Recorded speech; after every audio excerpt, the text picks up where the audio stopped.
Hi there, and welcome back to Out There, a Cryptid podcast. I'm your host, Josh. On the 13th of every month, I come out with a new episode focused on a cryptid that I find super fascinating and weird. And if you still don't know what a cryptid is, it is defined as an animal that has been claimed to exist but never proven to exist. Now, cryptids don't have to be supernatural or mythical beings, although many of them are. Some cryptids have actually become documented animals. Make sure you go and follow the podcast on Instagram, at Out There Cryptids, and check out the posts I make for each episode and maybe send some suggestions you'd like to hear. Today's cryptid is a creature that trots the line of demon and cryptid, with its deep roots in Greek mythology and a modern-day demonic twist. We are talking about the Goatman. There is no Weird Club segment today, just me.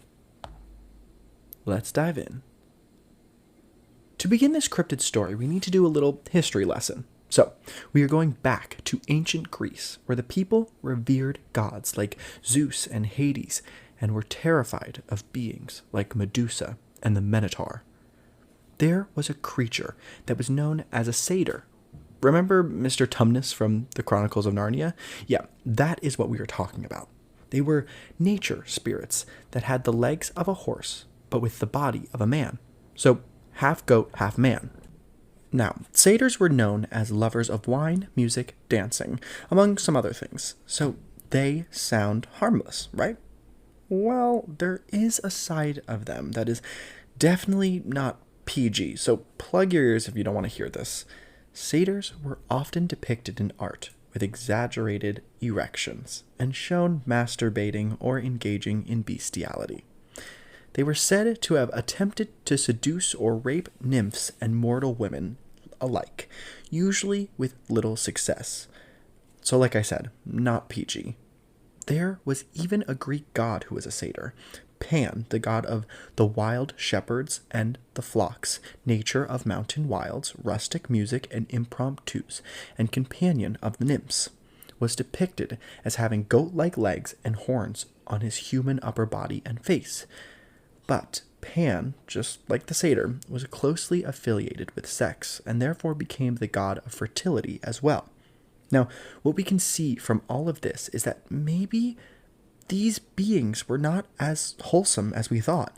I mean, the word panic actually derives from the god's name.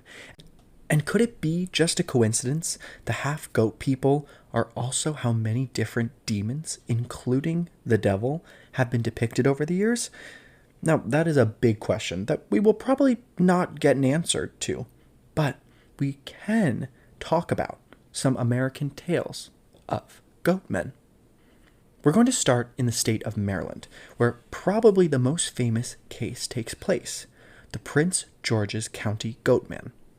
It has many different variations and stories that come along with this beast, but the first ever written media documentation of this creature was in the Prince George's County News. October 27th, 1971. Journalist Karen Holzer writes about her research into the University of Maryland folklore archives, where she found many tales of ghosts, but then something that stuck out. Stories of the Goatman. Then, 2 weeks later, she published another newspaper article. This one reads, "Residents fear Goatman lives. Dog found decapitated in Old Bowie." In the article, Holzer talks about the Edwards family whose puppy, Ginger, disappeared one day. A couple days later, Ginger was found dead on the side of Fletcherton Road. But the weird part was that it didn't look like she mistakenly ran into the road and got hit by a car. The dog was found decapitated. After finding the body, one of the daughters, April, and her friends recalled something odd the night that Ginger went missing. The girls claimed to have heard strange noises around the house. But even worse, they claimed to have seen a large creature that night.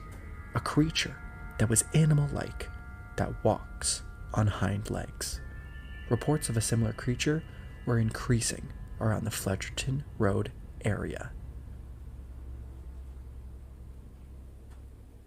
About a month later, on November 30th, an article in the Washington Post appeared with the headline, "A legendary figure haunts remote Prince George's Woods."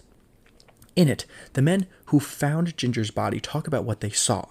Ray Hayden, John Hayden, and Willie Geen told the police that he and the others had seen an animal the night before. It was about 6 feet tall, walked on 2 feet, and was hairy. Hayden also noted that it made a high-pitched sound like a squeal. April was quoted saying, "People came here and called it folklore, and the papers made us out to be ignorant hillbillies who didn't know any better." Edwards said, "But what I saw was real, and I know I'm not crazy. Whatever it was, I believed it killed my dog." The Prince George's County Police were interviewed for the article as well, and they said that the legend just gets passed on from generation to generation, and that calls were getting more and more frequent around the days of the dog's death. Then, about 5 years later, workers at the Woodmore Country Club claimed the beast was outside of the country club in Woodmore, Maryland. Apparently, one person tried to shoo it away. That is, until they realized it was not just an escaped goat. The Prince George's County Goatman has many different origin stories. Some claim that he is a lonely, angry goat herder who is trying to avenge his beloved goats that were killed by a group of teenagers. Others say that it is an experiment gone wrong from the Beltsville Research Agricultural Center. There was a much more recent sighting of this cryptid, and it may even include clear photo evidence. April 25th, 2016. A website called Cult of Weird received an email from a man named Ryan Davis who saw this creature in the community of Laurel, Maryland. His email read, "I'm in DC for the GRC Summit starting today and was playing tennis Saturday morning at Montpelier Park, while some friends played golf at Pawtucket Greens. As we were packing up, we saw something on the forest bordering the park. As I took out my camera phone, it came up onto 2 feet, and I realized it was a goat. I told some people back in DC about a goat walking on 2 legs, and they said it was some old Maryland Goatman legend. I called WBAL in Baltimore and talked to someone about it, but I don't think they believed me. They think it's a bear holding a freshly killed goat. They ran the story this morning. As a reader, I thought you might enjoy."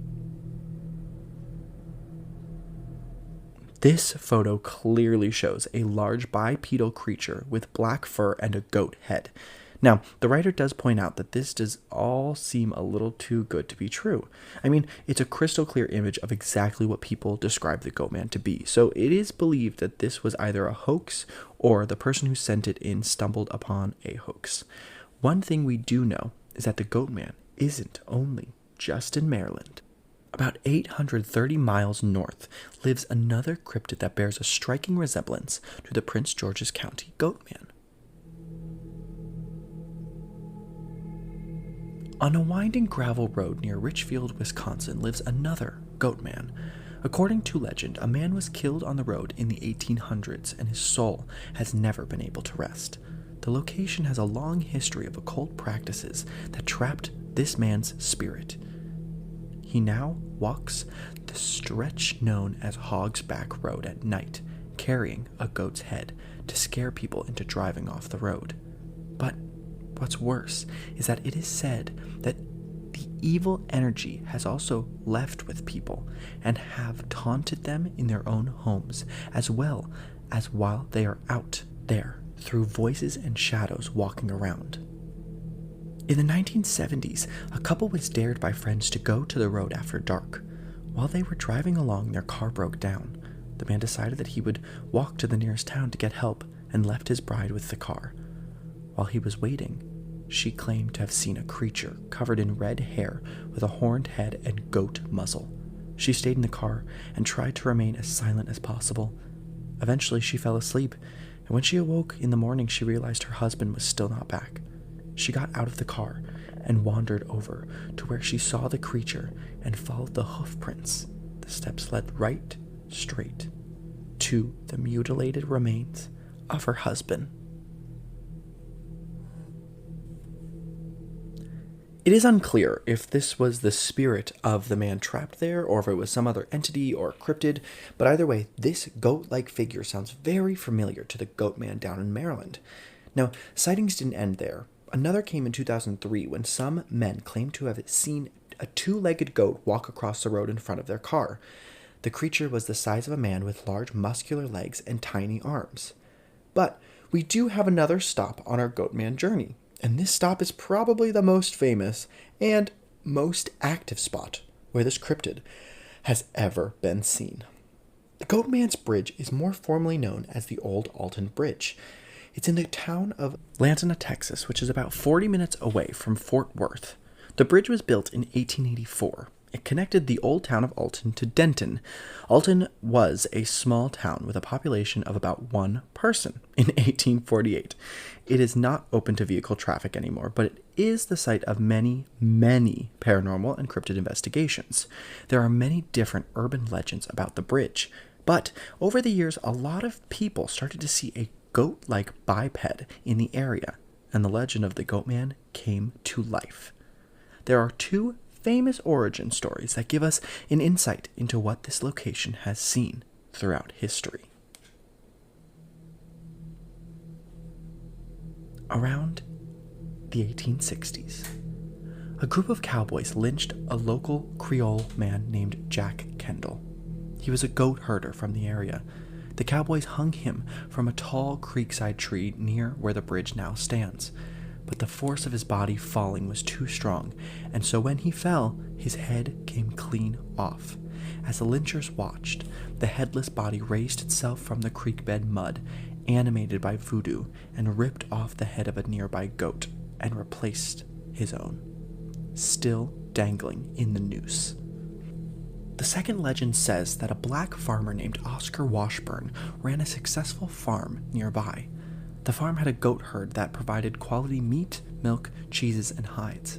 But the white farmers in the area were jealous of Washburn's success, and so they hung a sign on the bridge that read, "This way to the Goatman."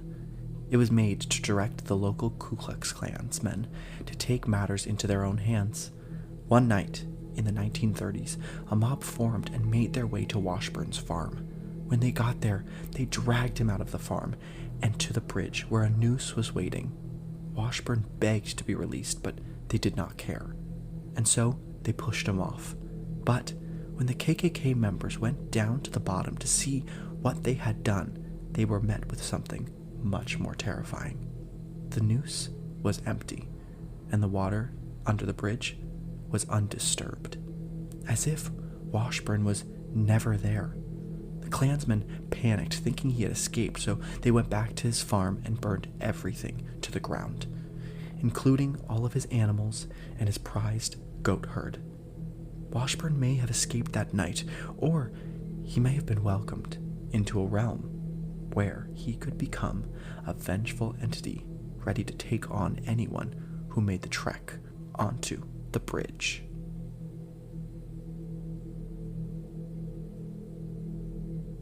Witnesses claim to see glowing eyes in the darkness and claim to hear hooves clicking behind them as they walk across the bridge. It is also said that if you knock 3 times on the bridge, it will call the Goatman and you will see his glowing eyes. Now, there was a major spike in sightings around 1969. In July, young couples were treating the bridge like a lover's lane, but many people claimed to have seen what looked like a satyr from Greek mythology. Local police said that around the same time they had a report from a local man who claimed a half-man, half-goat jumped onto his car from a tree, leaving an 8-inch scratch in the paint. This year finished off with a major sighting in October. 10 people gathered under the bridge, and when they looked up, they could see the beast standing on top of the bridge, where he threw an old tire at them. Alan Plaster took out his Polaroid camera and caught a strange creature. It's on Instagram, and it looks like a mist or fog of a large figure. Now, it doesn't necessarily look like a goat man, but it is nonetheless creepy. One theory is that this Goatman is actually a demon that is able to change shapes and disappear and reappear.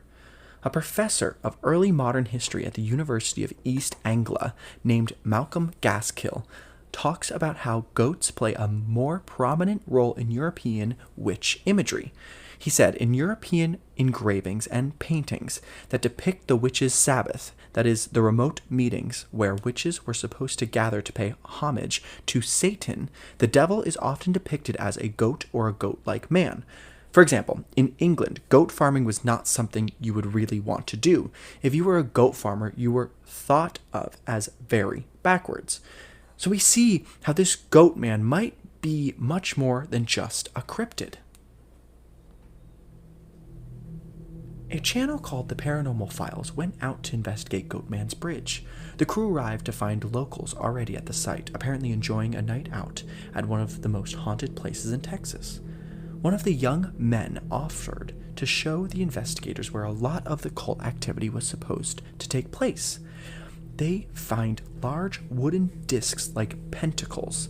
A little further into the woods, they came across a dilapidated shed surrounded by complex gateways made with trees and branches. Someone compares it to the Blair Witch Project, and honestly, it's pretty fitting.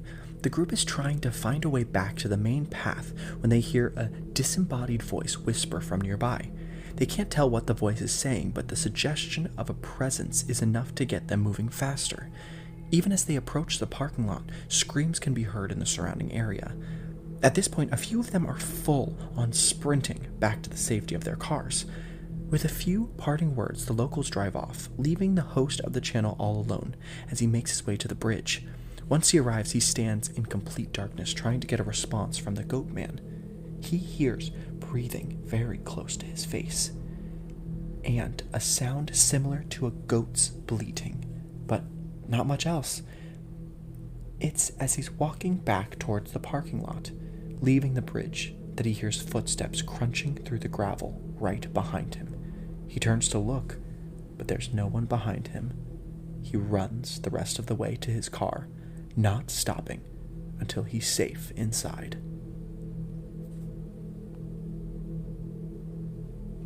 This isn't the only paranormal investigation that has brought out some strong evidence. People have claimed to feel the Goatmen enter their mind and take over through their thoughts. A local paranormal investigation team, What the Paranormal, discusses how during one of their previous investigations, an apparition appeared that looked like a little girl. She spoke to them a few times, exclaiming, "Woo," and asking, "What's that?" But near where they first spotted the little girl, a shadowy figure of a man would sometimes appear. They once caught him calling them the B word. Both of the investigators believe the Goatman doesn't like women and have heard multiple stories of women getting attacked or scratched, or in one instance, lifted up by her throat and thrown back down. Another aspect of the Goatman is the intrusive thoughts it can project into its victims. They are often vivid images of violence. The What the Crew remembers a woman who had visions of herself killing her crew while wandering through the forest on the hunt for Goatman.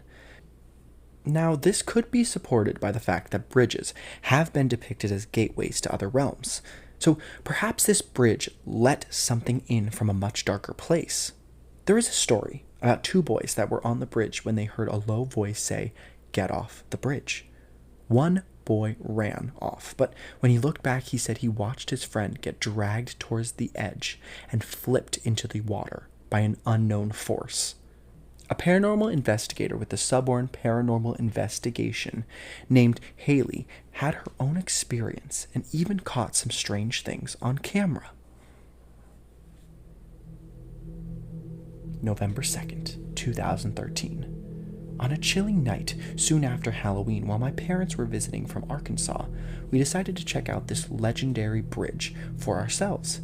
Despite there being a very large gathering of local paranormal investigators, as well as other local kids at the bridge, we were able to find some peace and quiet in the surrounding woods to do some EVP work. Unfortunately, the Goatman decided not to reveal himself to us through audio evidence. But we did end up with some rather intriguing photographs from the woods, a few orbs around the bridge, and some video evidence to support my mom's personal experience of the light on her video camera going, turning off, on, at random. This video evidence featured below was captured towards the end of the night. My dad, John, and I had all walked down to the west end of the bridge without any equipment on in an attempt to recreate the legendary sightings of the Goatman that occur when you cross the bridge in total darkness. While this effort didn't reveal the Goatman to us, just before we returned to where my mom was standing at the east end of the bridge, the light on her video camera began to flash off, and our only other evidence from that night came from photos. In several photos, I captured orbs around the bridge and in the woods. While most of these were typical white translucent orbs, in a couple of photos the orbs appeared reddish orange. On the bridge, one picture even showed a bright red streak moving across the bridge. The streak of energy seems to be moving over the middle of the bridge because several bridge beams can be seen beyond the light. And despite my best efforts, I could not replicate the photo when cars passed. These red-orange orbs are in line with many reports of a flying orange light being spotted in the area. More interesting, though, were two of the pictures I took in the woods on the east side of the bridge that featured several white streaks of light or energy seeming to move through the air above John. The two photos were taken only seconds apart and seemed to show the light or energy moving across the path. In the second photo, some have seen a face forming in the upper blob of energy. These photos are on Instagram, and they do show some strange anomalies. I think the most interesting one is the strange mist formation, because it looks similar to the Polaroid picture Alan Plaster took back in 1869. Now, obviously, one looks much more like a living creature than the other, but I think that supports the idea that maybe there's more than one unexplained inhabitant of the bridge and surrounding area. There have been lots of reports of cult activity in the area, so much so that local pet stores stopped selling cats because of the amount of sacrifices being made.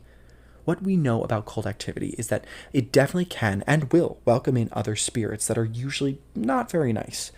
Now, there are more stories of spirit activity around the bridge as well.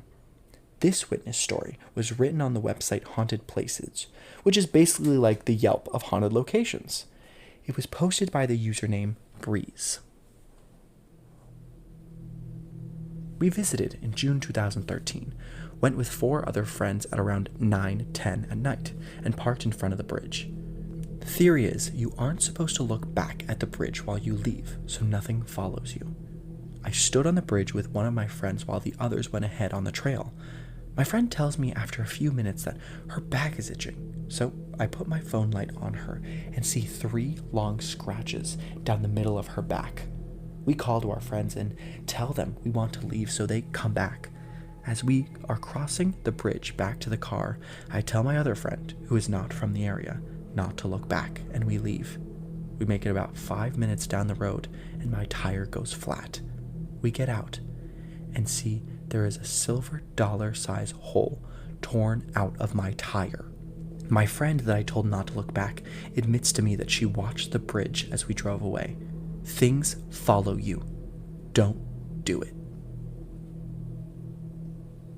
Now, this is creepy, especially because of the last line. I mean, is it possible that the Goatman can leave the bridge and surrounding area? Or is this another entity from the portal or even the occult rituals? In 2017, the famous duo Shane and Ryan from BuzzFeed Unsolved went out to investigate this famous cryptid.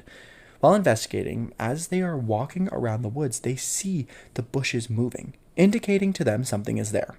Then immediately after, they hear a faint scream in the distance. Activity didn't stop there. While they were walking back to the bridge, they caught another scream. This one was only caught on camera's audio, so the team didn't hear it like the first one. But soon after this, they then hear someone or something say the F word, but can't find anyone around. They keep hearing sounds like twigs snapping all around them and bushes moving. Of course, this could just be wild animals, but it sounds much louder than a raccoon or rabbit. Investigators apparently get the name Steve a lot on spirit boxes and EVPs, so they decide to do a spirit box session. They hear voices say Bridge, Steve, and Goatman. Somehow, not freaked out by everything so far, they decide to do a Ouija board session on the bridge itself. They put candles around and even a salt circle, but when they start, they make a door in the salt for him to enter. Alas, they catch nothing, and make sure to say goodbye on the board closing the portal.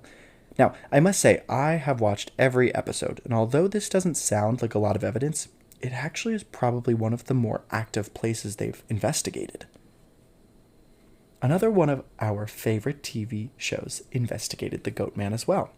Zach Bagans and the rest of the Ghost Adventure team say this investigation changed their lives and still affect them. One witness they talked to talks about when she was doing an EVP session, she started seeing something coming out of the corner of her eye. When she looked, she saw a creature with a goat head and human body. Now, in terms of investigation, a lot does happen. It is unclear how much is real and how much is self-induced. Because as much as we love this show, we also know they tend to lean on the dramatic side. So keeping that in mind, they hear voices and noises, see lights that shouldn't be there, and even catch shadows that cover their flashlight beams. They even catch two glowing eyes right in front of them, right as they enter the forest. The guys say that it felt like they were being hunted. They perform a ritual that they claim is not satanic and just ancient. But the ritual was meant to conjure the Goatman in order to stop him from harming anyone else. Right after they do a spirit box session, and the first word that it says is Steve. The same name people claim to hear every time they investigate here. Even the BuzzFeed crew caught this name on their spirit box. Aaron says that something picked him up and threw him, but it was not caught on camera. We just see the before and after. But either way, you can see rips in his clothing, dirt all over, and some blood from a cut on his elbow. Now, the odd thing is that it happened in the same exact spot where the glowing eyes were caught. As they are walking back to base camp, they cross the bridge, and Zach claims that it is hard to breathe, and he has his hands around his neck. They are trying to make him stop, but he can't, and starts hyperventilating and crying. It is actually difficult to watch because it turns into a physical altercation. But like I said, they considered this a traumatic investigation. Now, to finish it up, of course, I included a Reddit story for you all. This was posted by the username Melissa McCarber 10 years ago. The first night I was there, my brother and a friend of mine met up with a group of ghost hunters called Haunted Texas Paranormal Group, or something of the sort. And they told us the story of how the bridge came to be known as Goatman's Bridge. After I came home, I researched the name of the bridge on Google and came up with plenty of information. There are several websites dedicated to the bridge and tell the stories and personal experiences of people that have been to it. While we were there, the group of ghost hunters decided to show us how serious it all was. They grabbed a flashlight and placed it on the spot where Oscar Washburn was lynched and asked if he could show us all his presence by turning off the flashlight. To my amazement, the flashlight turned off. I was watching intently as the light started getting dimmer and dimmer until there was nothing but darkness. To me, the scariest part was when he was asked if he was angry at the people who had murdered him, and if he thought they should be brought to justice. Without hesitation, the flashlight came back on and seemed to be brighter than before. Last night I was back at Goatman's Bridge, and I decided to go prepared with my own flashlight and camera. It was raining, so our stay wasn't for very long, but I managed to capture something odd in one of the pictures. There seems to be some sort of thick mist on the right side corner of the picture. At first I thought it was my breath, but it wasn't that cold outside, and even if it had been, the wind would have carried it out, so the mist shouldn't be so dense. We also heard strange noises coming from the side of the bridge. We were alone, unlike the night before, so we knew it couldn't have been other people there. There are woods somewhere along the bridge, and it is said that Oscar has been seen there at night. The weather was too shitty for us to walk the trails, but as soon as it gets better, I will be returning to the bridge. The picture is on Instagram, and let me tell you, it's creepy. It looks almost exactly like the other pictures of the dense fog-like apparition. But maybe this is a form of the Goatman. Either way, it cannot be a coincidence that multiple people have caught this same mist over many years. It is difficult to talk about possible explanations because there really isn't one that makes sense, at least when it comes to seeing the actual cryptid.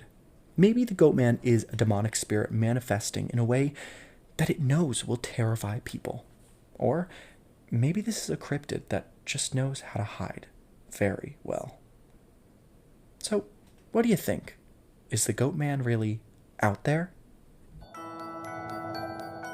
We are on Instagram, @OutThereCryptids, so make sure to follow us and tell us all of your thoughts on the cryptids we cover and what you'd like to hear next. It would mean a lot to us if you go to Apple Podcasts and leave us a review. It's a great way for others to find the podcast and enjoy, just like you.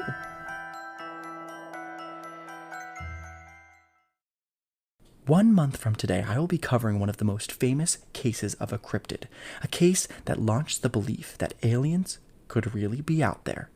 The Roswell Incident. See you next month. This episode is written and hosted by me, Josh, with research assistance by Rowan, logo designed by Jason Zykes, and theme music from purpleplanet.com.